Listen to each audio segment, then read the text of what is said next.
Binsun TV, saluran dakwah Samarinda.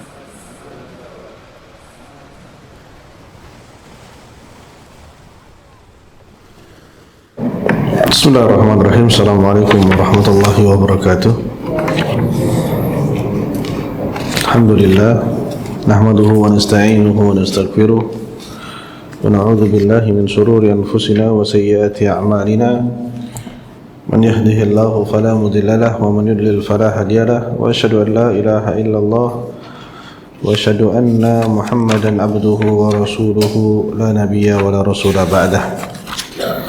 Ahibati fillah, azani Allah wa iyyakum jami'an. Alhamdulillah, puji syukur kita panjatkan kepada Allah Subhanahu wa taala yang telah memberikan kita kenikmatan, kesehatan dan keistiqomahan sehingga kita pada hari ini dapat kembali bertemu setelah sekitar 2 pekan tidak ada kajian. Salawat serta salam tercurahkan kepada qudwah kita Muhammad sallallahu alaihi wasallam, kepada beliau, keluarga beliau, sahabat-sahabat beliau dan seluruh umat beliau sampai hari akhir. Masyaallah ikhwah,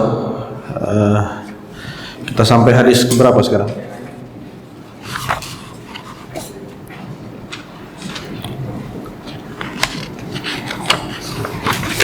Hadis keberapa? Tahun nomor terakhir pembahasan mengenai mengakhirkan sholat ketika panas terik. Abrid. Hadis abrid. Iya, itu udah dibahas.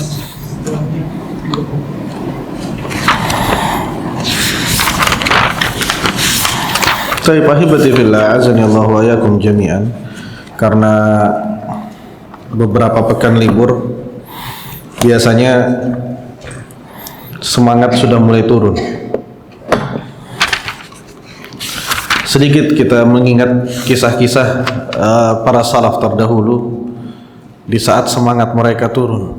Imam Sibawayh, kalau antum tahu Imam Sibawayh itu adalah imamul lughah, imam nahwu. Suatu hari beliau itu pulang dari kajian, pulang dari majelis ilmu.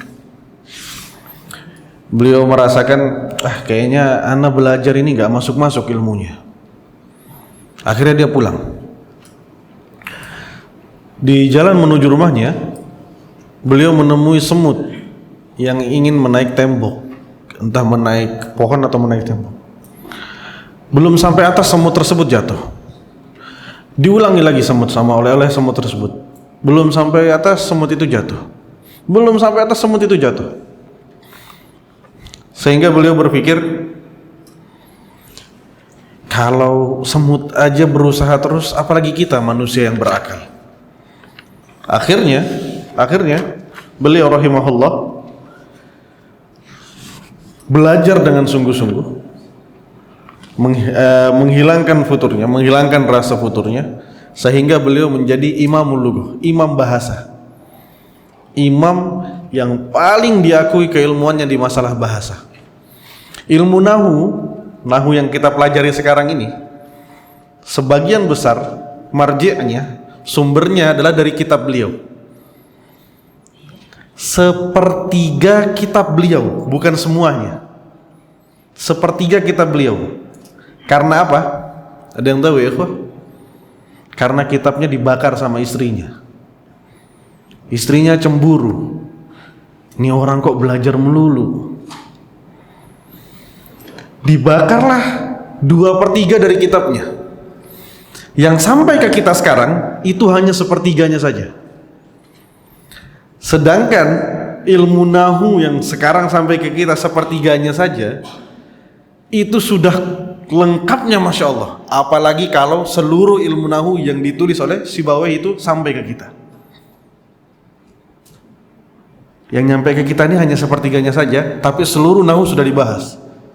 Apalagi kalau misalnya yang sampai ke kita ini semuanya, semua dari apa yang ditulis oleh Imam Sibawayh. Karena giatnya beliau. Contoh lain, faedah dari Imam Yahya bin Yahya Al-Laitsi. Beliau adalah muridnya Imam Malik rahimahullah. Suatu hari di kajian beliau di Masjid Nabawi, Imam Malik sedang mengisi kajian, sedang mengisi majelis ilmu. Lalu tiba-tiba di luar ada yang bilang al-fil, al-fil. Ada gajah nih, ada gajah masuk Madinah. Orang-orang Madinah nggak tahu bentuk gajah seperti apa. Sekarang ada gajah di kota Madinah. Semua murid, semua yang mendengarkan kajian tersebut keluar. Coba misalnya sekarang antum tiba-tiba di luar ada yang bilang, "Weh, ada dinosaurus di luar." Keluar nggak? Keluar. Semuanya ngelihat, wah ada dinosaurus nih. Kita cuma pernah dengar suaranya doang. Kita cuma pernah dengar namanya doang. Oh, dinosaurus. Kita nggak tahu bentuknya gimana. Sama seperti orang-orang Madinah waktu itu. Mereka membaca surat Al-Fil, mereka membaca kisah tentang tentara-tentara fil, tentara-tentara gajah, tapi mereka nggak tahu wujudnya seperti apa. Zaman dulu nggak ada Google, fil keluar gambar nggak ada. Kalau kita sekarang mungkin dinosaurus kita nggak terlalu penasaran, kita sudah tahu bentuknya. Oh, dari Google gambarnya seperti ini. Orang Madinah dulu nggak tahu bentuknya gajah, sehingga semuanya murid kajiannya keluar. Semua murid kajiannya keluar, kecuali Yahya bin Yahya Al-Laitsi. Kemudian Imam Malik bertanya, "Wahai Yahya, kenapa engkau nggak keluar? Ini orang-orang semuanya keluar." Imam Yahya bilang, "Anak kesini bukan ingin melihat gajah atau hewan apapun, enggak. Anak kesini cuma ingin dapat ilmu aja. Kalau urusan gajah, anak tahu atau nggak tahu bentuknya, anak nggak berdosa. Tapi kalau urusan ilmu, anak tahu di sana ada ilmu, tapi anak nggak datang dan anak nggak mengamalkan ilmu tersebut, padahal di daerah saya ada ilmu, lalu saya nggak mengambil ilmu tersebut, anak akan berdosa." Jadilah beliau Yahya bin Yahya Al-Laitsi salah satu murid senior Imam Malik. Hashim bin Amr, murid Imam Malik juga. Beliau berjalan, beliau diutus oleh ayahnya. Coba, adik-adik di sini yang umur 8 tahun siapa? Ada yang umurnya 8 tahun? Hashim bin Amr umurnya 8 tahun. Disuruh sama ayahnya ikut kelompok yang menuju ke Madinah. Perjalanan berapa? Perjalanan 2 bulan dari Irak, dari Baghdad menuju Madinah. Anak umur 8 tahun sama ayahnya, udah kamu belajar. Bukan ke pesantren. Kalau pesantren diantar sama ayahnya, enggak, ini ayahnya cuma lepasin aja. Nih ada kafilah dagang mau ke Madinah, ente ikut di sana. Berangkat ke Madinah. Sampai di Madinah, Imam Malik bilang, enggak, anak enggak mau yang datang ke kajiannya anak-anak kecil, enggak. Ente masih kecil, keluar. Anak tersebut bilang, "Ya Allah, anak udah nyampe Madinah ini. Anak 2 bulan di jalan, udah nyampe Madinah. Lalu sekarang anak enggak boleh hadir ke majelisnya Imam Malik." Kemudian, karena majelisnya Imam Malik biasanya pintu-pintu itu ditutup, supaya nggak ada dengar suara-suara di luar, supaya tidak terganggu dengan suara-suara di luar. Hisham bin Amr melompati Masjid Nabawi, masuk ke kajiannya Imam Malik. Imam Malik bilang, "Ya Allah, ini anak baru di kota Madinah, datang-datang tiba-tiba dia loncat pagar di depannya anak," kata Imam Malik. Udah kasih hukuman ke Hisham bin Amr 10 cambukan. Dipukullah Hisham bin Amr 10 cambukan. Kemudian setelah dicambuk, Hisham bin Amr berjalan ke Imam Malik dan berkatakan, "Ya Imam, wabillahi wa tallahi ma arda." Imam, demi Allah saya nggak ridho ini saya dipukul ini. Ini nggak ada hukumannya dalam Islam seperti ini. Nggak ada syariatnya dalam Islam orang lompat pagar terus dipukul, dicambuk. Anda nggak ridho. Imam Malik takut. Imam Malik, ya udah, silakan kisos katanya. Oke, Anda akan minta kisos.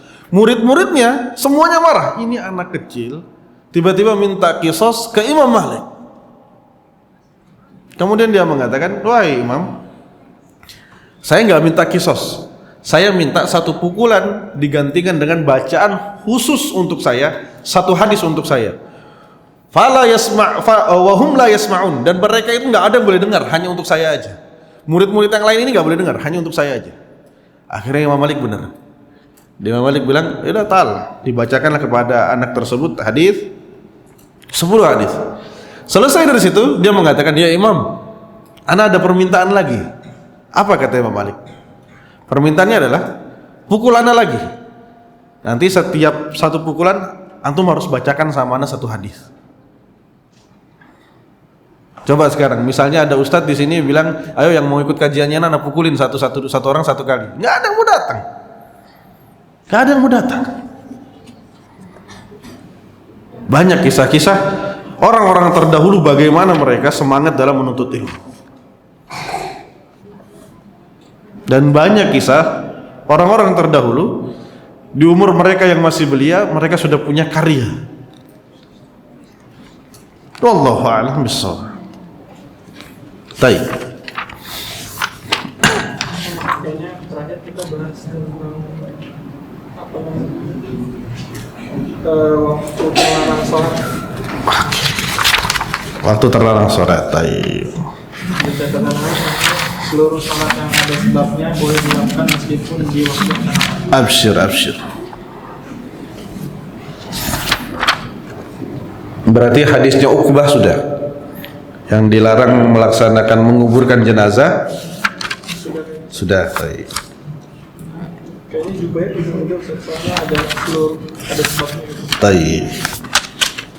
An Ibnu Umar. Ini sudah juga nih, syafaat umrah sudah. Dari Ibnu Abbas radhiyallahu anhuma berkata Rasul sallallahu alaihi wasallam, al-fajru fajran. Fajar itu ada dua. Fajrun yuharrimu at-ta'am wa tahillu fihi shalah.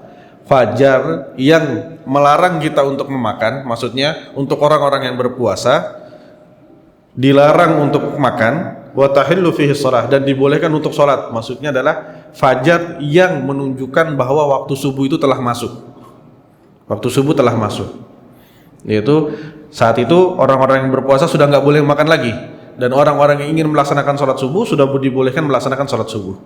Wa fajrun, dan fajar tahrumu fihi shalah, fajar yang masih nggak boleh melaksanakan sholat, ai salatu subuh, yaitu sholat subuh. Wa yahillu fihi ta'am, dan masih boleh memakan makanan, maksudnya masih boleh sahur. Ini adalah yang dimaksudkan oleh Ibnu Abbas di sini adalah perkataan Rasulullah SAW bahwa fajar itu adalah fajar shadiq dan fajar kadzib.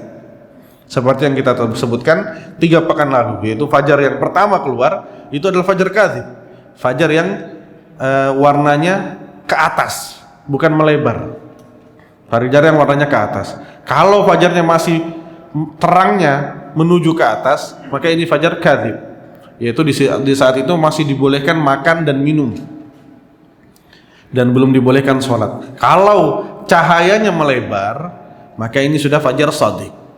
Fajar shadiq kalau sudah melebar berarti fajar shadiq, berarti sudah dilarang makan dan sudah dibolehkan untuk melaksanakan sholat. Wallahu a'lam bishawab. Walil Hakim min hadisi Jabir wa nahwu zadahu fil ladzi yuharrimu ta'am. Baik. Di sini diriwayatkan dari Imam Hakim bahwa Jabir mengatakan, beliau menambahkan bahwa yang mengharamkan to'am, yang mengharamkan makanan itu setelah fajar yang mustatilan fil ufuq, setelah fajar yang ke atas. Jadi setelah fajar ke atas itu akan gelap lagi, kemudian akan cerah lagi, dia akan merata cerahnya. Nah, seperti inilah yang melarang kita untuk makan. Wa fil akhir innahu kadzibus sarahan. Ini kalau fajar kadzib dia hanya sebentar saja, dia nggak lama. Kalau dari ilmunya itu sekitar 2 sampai 3 derajat, berarti sekitar 6 sampai 8 menit fajar kadzib. Setelah itu akan gelap, kemudian muncullah fajar shadiq yang warnanya itu merata, cerahnya itu merata, bukan hanya ke atas saja. Wallahu a'lam bishawab. Dari Ibnu Mas'ud radhiyallahu anhu, beliau berkata Rasulullah sallallahu alaihi wasallam, afdalu a'mal as-shalah fi awwali waqtiha. Rawahul Hakim. Afdalul a'mal, amal yang paling afdal, amal yang paling baik adalah as-salatu fi awwali waqtiha. Salat di awal waktunya. Salat di awal waktunya. Kecuali ada dua yang sudah kita bahas, kecuali ada dua salat-salat yang Rasul sallallahu alaihi wasallam mencontohkan untuk mengakhirkannya, yaitu salatul isya, salat isya, kemudian yang kedua adalah salatul zuhur fi haris syadid. Salat zuhur di saat matahari sangat terik. Maka Rasul sallallahu alaihi wasallam mengatakan abrid, tunggulah sampai dingin, tunggu sampai dingin. Yaitu beliau mengakhirkan salat zuhur. Para ulama mengatakan hadis ini adalah hadis yang termasuk hadis yang menunjukkan bahwa besarnya fadilah melaksanakan sholat di awal waktu. Fadilah melaksanakan sholat di awal waktu. Adapun yang lain, maka sholat yang lain maka dilaksanakan di awal waktu, kecuali yang dua tadi. Salat zuhur di saat terik yang syadid, terik yang sangat terik. Kemudian sholat isya diakhirkan ke sepertiga awal malam, yaitu sekitar kalau kita sekarang jam 10, jam 11. Baik.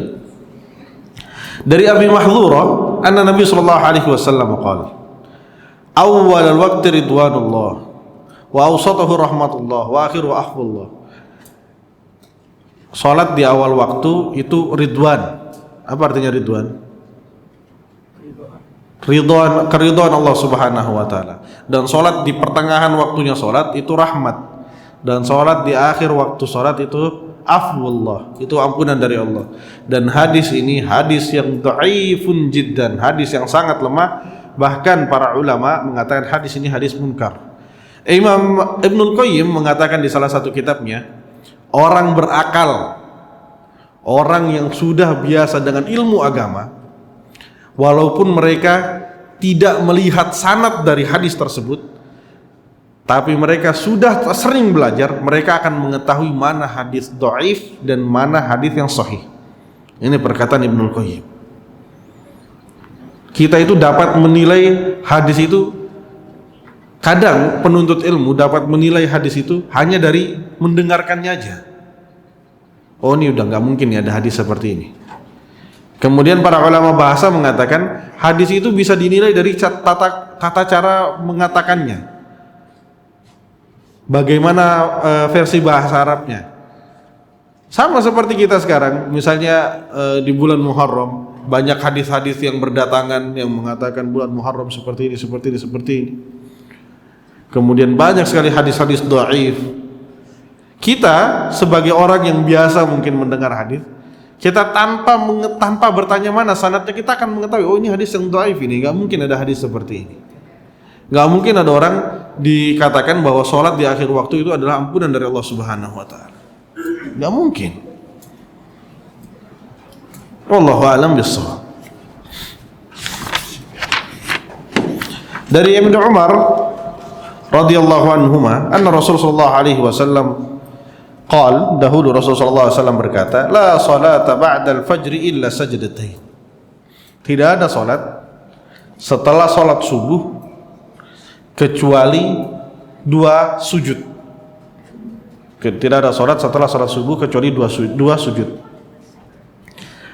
Hadis ini termasuk dari fikih, dari detailnya hadis Nabi sallallahu alaihi wasallam. Ini termasuk dari bahwa apa yang dikatakan Nabi sallallahu alaihi wasallam itu adalah wahyu, bukan benar-benar dari manusia, tapi ini adalah wahyu dari Allah Subhanahu wa taala yang disampaikan melalui Rasul sallallahu alaihi wasallam. Bahwa Nabi mengatakan tidak ada salat setelah salat subuh kecuali sajdatain. Bukan waktunya, tapi sholatnya. Bukan waktunya. Maksudnya adalah tidak ada sholat setelah kita melaksanakan sholat subuh. Bukan tidak ada sholat di saat waktu sholat subuh, tidak. Perkataannya adalah tidak ada sholat setelah kita melaksanakan sholat subuh. Jadi yang diambil jadikan patokan bukan waktu sholatnya, tapi sholat subuhnya. Misal sekarang antum telat bangun, antum bangunnya jam 5 lebih 30, misalnya setengah 6 baru bangun, dan antum belum melaksanakan sholat subuh, Maka ulama mengatakan untuk yang seperti ini dia bebas melaksanakan sholat apapun. Dia mau sholat qobliyah dulu, walaupun di masjid sudah selesai sholat misalnya. Dia mau sholat qobliyah dulu, dia mau sholat wudu dulu, tidak masalah.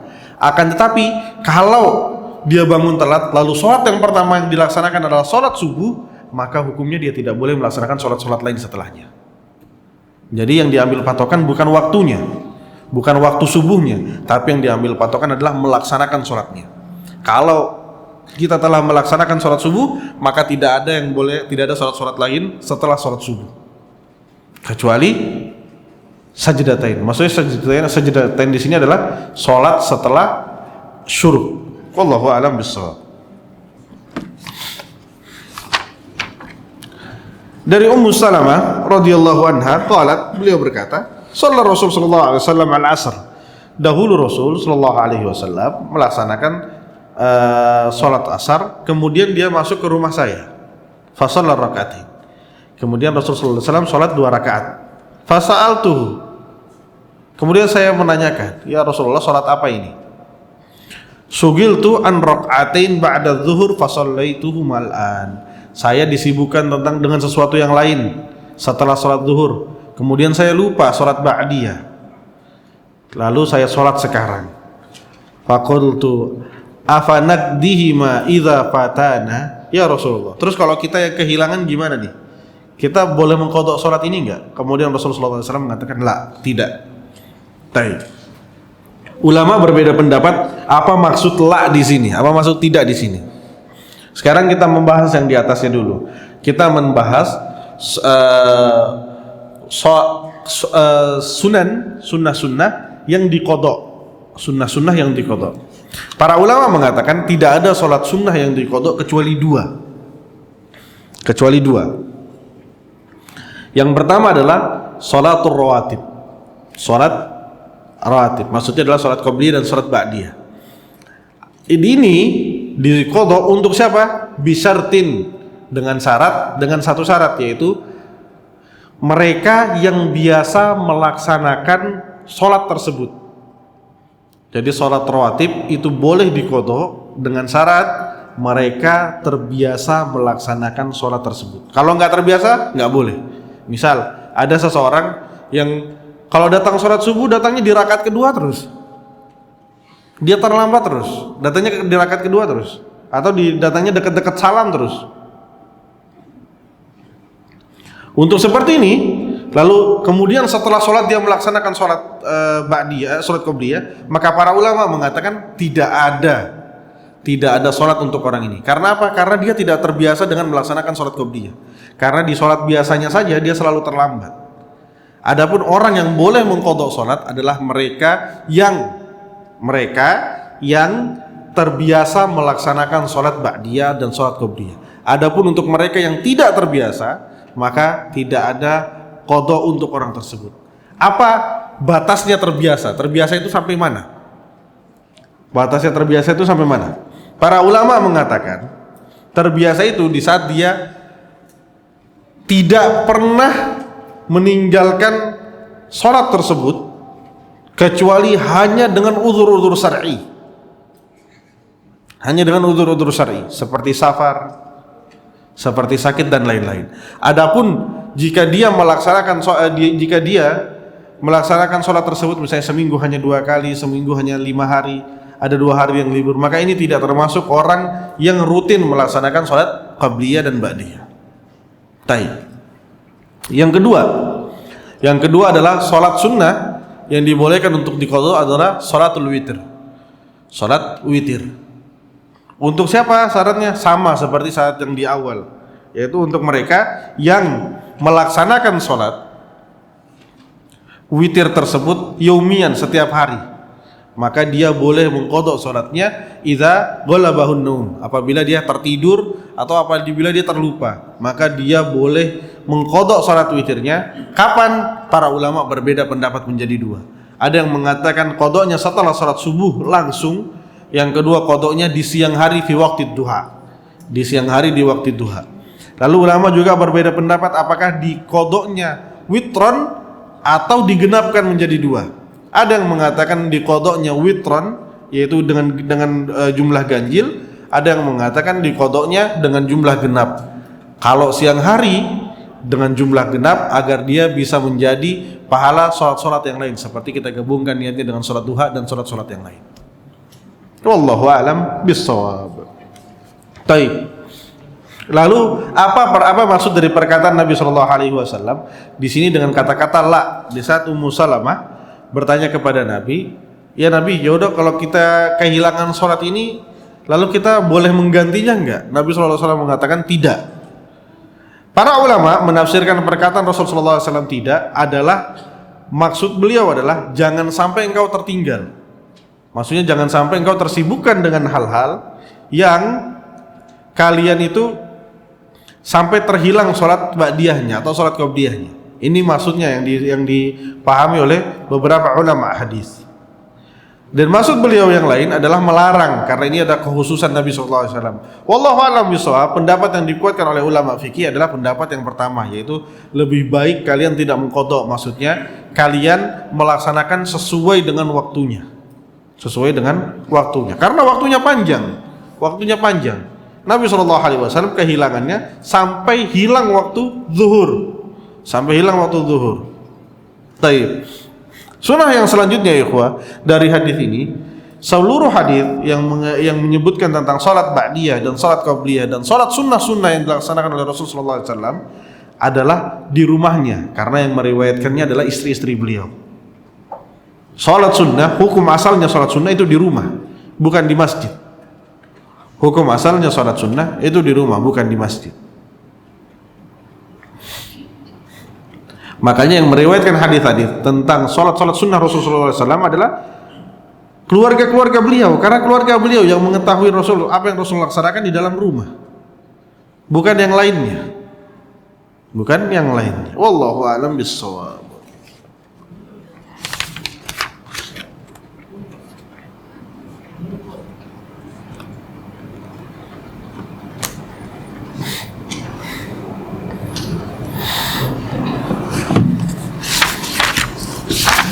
Baik, kita masuk bab yang selanjutnya.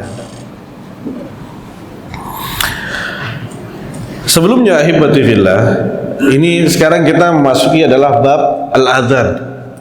Bab tentang adzan. Hadis yang pertama yang dibawakan oleh penulis di sini adalah hadis dari Abdullah bin Zaid. Dahulu para sahabat itu kebingungan dengan bagaimana mengumpulkan masyarakat untuk melaksanakan sholat, bagaimana memberitahu mereka untuk mengatakan bahwa sudah tiba waktunya sholat. Ada yang mengatakan dengan lonceng, ada yang mengatakan dengan membakar satu cahaya, lalu terlihat terang, dan banyak lain pendapat-pendapat dari sahabat. Kemudian Abdullah bin Zaid bermimpi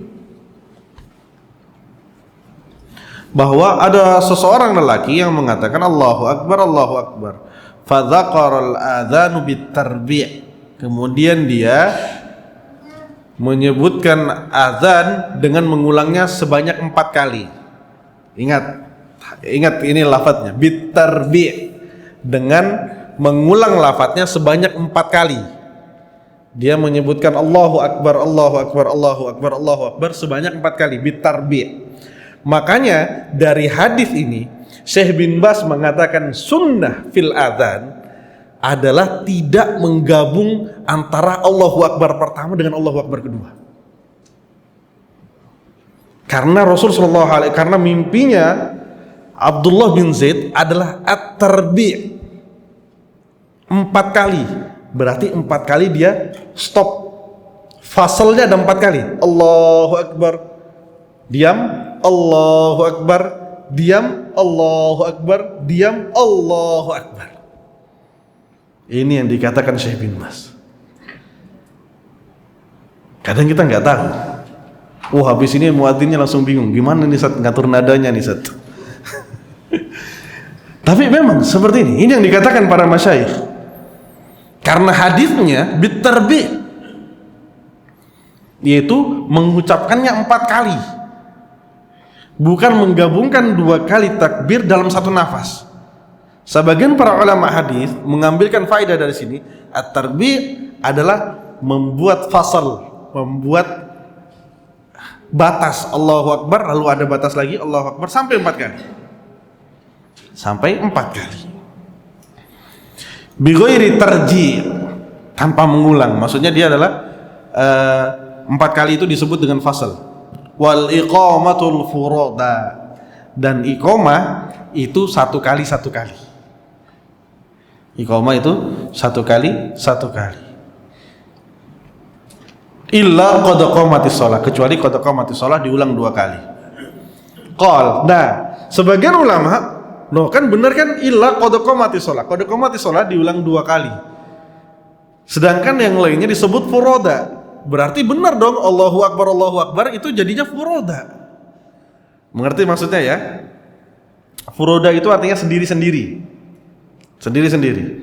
Nah, di sini di hadis ini disebutkan wal iqamah furoda. Iqamah itu furoda, sendiri-sendiri. Maksudnya satu-satu aja disebutkan, tidak perlu diulang.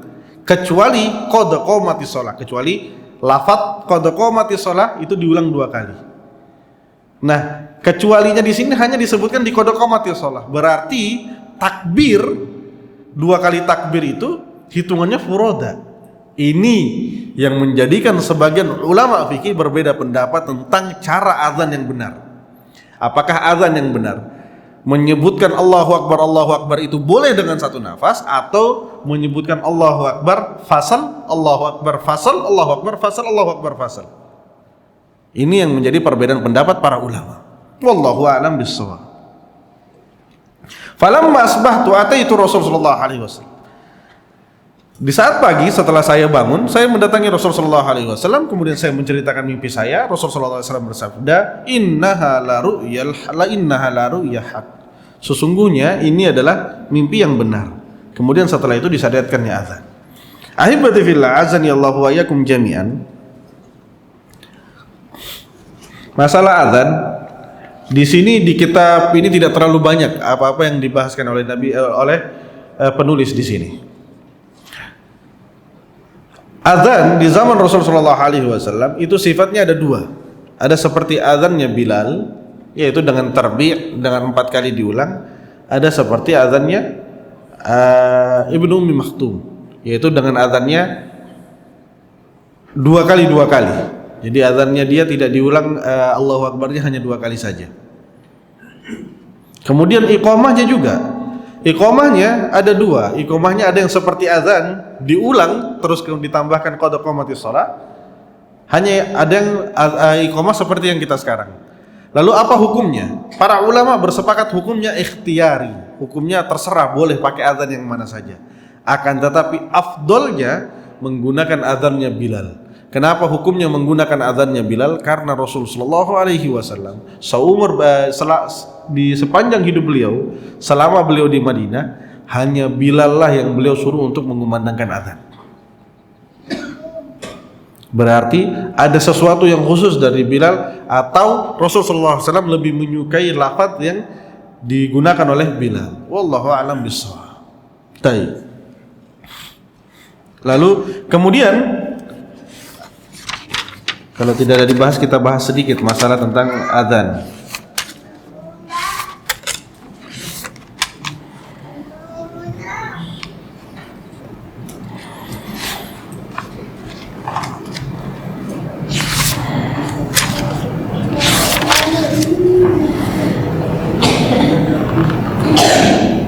Baik. Ahibati fillah, azan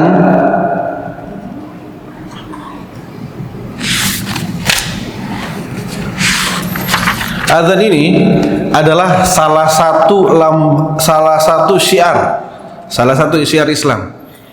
Bahkan para ulama dari kalangan fikih mengatakan setiap kota yang terdengar di dalamnya azan, kita sudah tidak perlu lagi bertanya kepada pedagangnya bagaimana cara menyembelih hewan tersebut. Maksudnya gini, antum datang satu kota, di kota tersebut azannya terdengar, antum nggak perlu lagi, bukan nggak boleh, antum nggak perlu lagi untuk menanyakan kepada pedagang yang menjual ayam ini disembelihnya gimana, nyebut bismillah atau enggak. hanya karena di sana terdengar suara azan. Hanya karena di kota tersebut terdengar suara azan.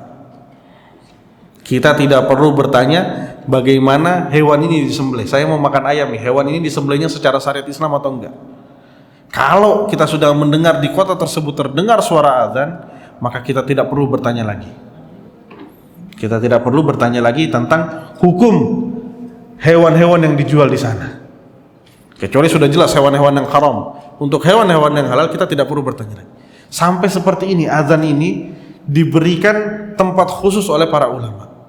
Bahkan dahulu para sahabat, di saat mereka ingin menyerang satu kota, mereka akan menunggu sampai subuh. Subuh ada azan nggak? Kalau ada azan ya udah, kita nggak nyerang. Ini berarti kota Islam. Sampai seperti itu. Lalu kita tarik sedikit ke hukum muadzin. Siapa yang berhak melaksanakan azan? Para ulama mengatakan hukum azan untuk mereka yang bersuara nyaring, bersuara tinggi, bukan bersuara merdu. Ingat, muadzin yang bersuara tinggi, bukan bersuara merdu. Bahkan sebagian para ulama memakruhkan mereka yang azan dengan lahan gina, dengan lengkungan, dengan dilakukan azan yang dilakukan. Bahkan Imam Ahmad pernah mengatakan, atasmah antasma anna Muhammad. Imam Ahmad pernah mengatakan, kamu rela Nabi Muhammad disebut dengan mat setelah mim di akhir? Ini nggak mungkin, kata Imam Ahmad. Makanya Imam Ahmad mengatakan syaratnya hanya untuk mereka yang memiliki suara tinggi, bukan memiliki cengkok suara yang bagus, tidak. Bukan memiliki suara yang merdu, tapi syarat utamanya adalah untuk mereka yang memiliki suara tinggi. Baik. Apakah ada umur tertentu? Tidak ada. Tidak ada umur tertentu. Syaratnya adalah mereka mengetahui waktu sholat. Mengetahuinya bagaimana? Apakah mereka yang harus mengerti, oh ini matahari sudah di sini nih, berarti sudah masuk waktu maghrib. Oh, matahari sudah di atas kepala kita, berarti 2 menit lagi masuk waktu zuhur. Apakah harus seperti ini? Enggak. Cara dia mengetahui sudah masuk waktu azan dengan beberapa cara. Cara pertama adalah dengan dia mengetahui ilmunya, yaitu dia mengetahui matahari sudah di sini berarti sudah masuk waktu zuhur, matahari sudah di sini berarti sudah masuk waktu maghrib. Cara yang kedua adalah ikhbar, bahwa dia diberitahu oleh orang lain. Apa dalilnya? Dalilnya adalah Ibnu Ummi Maktum, beliau buta tapi beliau muadzin Rasulullah SAW. Dan jadi di zaman Rasulullah SAW yang azan pertama adalah Bilal. Jadi subuh di zamannya Rasul azan 2 kali. Ini termasuk sunnah, azan 2 kali. Di zamannya Rasul azan 2 kali. Azan yang pertama adalah azannya Bilal. Azan yang kedua azannya Ibnu Ummi Maktum. Ibnu Ummi Maktum buta. Dia nggak bisa melihat, oh ini sudah masuk waktu subuh, dia belum masuk waktu subuh. Dia mengetahui sudah masuk waktu subuh adalah perkataan dari sahabat-sahabatnya. Asbahna. Kita sudah masuk waktu subuh nih, azan. Kemudian Ibnu Ummi Maktum azan. Jadi inilah dijadikan dalil para ulama bahwa orang yang azan tidak harus mereka yang mengetahui ilmu, oh matahari sudah di sini berarti sudah masuk waktunya, enggak. Tapi mereka bisa mengetahui waktu sholat dari ikhbar, ataupun yang ketiga dari hisab, dari hitungan. Kalau kita sekarang dari jam, maka ini dibolehkan untuk menjadi muadzin. Oh ini sudah masuk, apalagi kalau seperti ini sudah jelas. Oh ini sudah masuk waktu zuhur, sudah masuk waktu asar, sudah masuk waktu maghrib, jelas sudah. Berarti boleh melaksanakan muadzin, menjadi muadzin. Lalu sekarang pertanyaan selanjutnya, kita akhirkan hadisnya karena nanti akan memotong waktu. Apakah yang iqamah harus yang azan. Para ulama mengatakan yang afdal adalah orang yang mengumandangkan iqamah sama dengan orang yang mengumandangkan azan. Afdalnya seperti itu. Kemudian tempat mengumandangkan azan. Dahulu Bilal bin Rabah, di saat beliau mengumandangkan azan, beliau memasuki ke satu rumah yang paling tinggi di kota Madinah. Kalau sudah masuk waktu azan, beliau izin ke rumah tersebut untuk naik ke rumah tersebut, lalu beliau mengumandangkan azan di atas rumah tersebut. Insyaallah kita lanjutkan setelah selesai azan. Bismillahirrahmanirrahim. Alhamdulillah wassalatu wassalamu ala Rasulillah wa ba'd. Kita selesaikan sedikit ya ikhwah. Itu adalah sunnah yang dicontohkan oleh oleh Bilal, bahwa azan adalah di tempat yang tinggi. Adapun kita sekarang, kita tidak perlu melaksanakan hal tersebut karena sudah didukung dengan teknologi yang baru, dengan mukabbirus saut, dengan speaker dan lain-lain. Adapun sunnah yang selanjutnya yang disampaikan para ulama adalah tempat iqamah dan tempat azan dilaksanakan di satu tempat. Ini misalnya azannya di sini, ya iqamahnya di sini juga.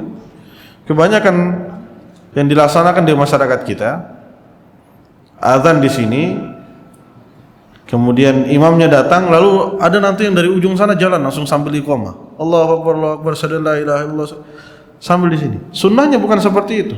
Sunnahnya adalah orang yang iqamah datang ke tempat yang dikumandangkannya azan, lalu dia mengucapkan iqamah dari situ.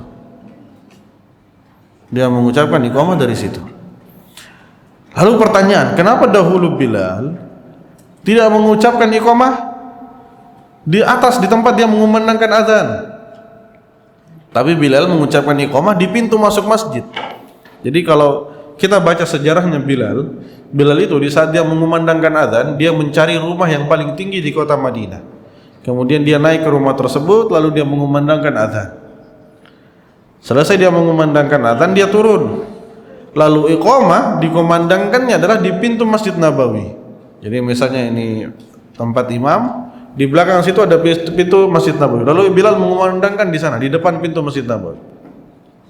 Para ulama mengatakan alasan beliau adalah jauh untuk Bilal di saat dia harus menaiki rumah tersebut untuk mengumandangkan iqamah, lalu dia turun ke bawah, bisa-bisa sholatnya Rasulullah SAW sudah selesai. Ini alasan pertama. Alasan kedua, para ulama mengatakan iqamah itu untuk mereka yang di dalam masjid, bukan untuk mereka yang di luar masjid. Makanya sebagian ulama fikih mengatakan hukum mengumandangkan iqamah tanpa menggunakan mukabbirus saut, tanpa menggunakan speaker. Karena apa? Karena pemberitahuan iqamah hanya untuk mereka yang di dalam masjid. Kita salah selama ini, karena kita mau ke masjid, bentar belum iqamah. Panggilan sholat itu azan, bukan iqamah. Panggilan menuju ke masjid itu panggilannya azan, dengan azan, bukan dengan iqamah. Adapun dengan iqamah itu memberitahukan kepada seluruh yang di dalam masjid bahwa nih imam sudah datang, kita sekarang bentar lagi sholat. Adapun panggilan yang di rumah untuk ke masjid itu azan. Taib. Alhamdulillahirabbil alamin. Sampai sini ada yang ditanyakan ya ikhwah? Cukup? Subhanakallahumma rabbana wa bihamdika asyhadu an la ilaha illa anta astaghfiruka wa atubu ilaik. Assalamualaikum warahmatullahi wabarakatuh.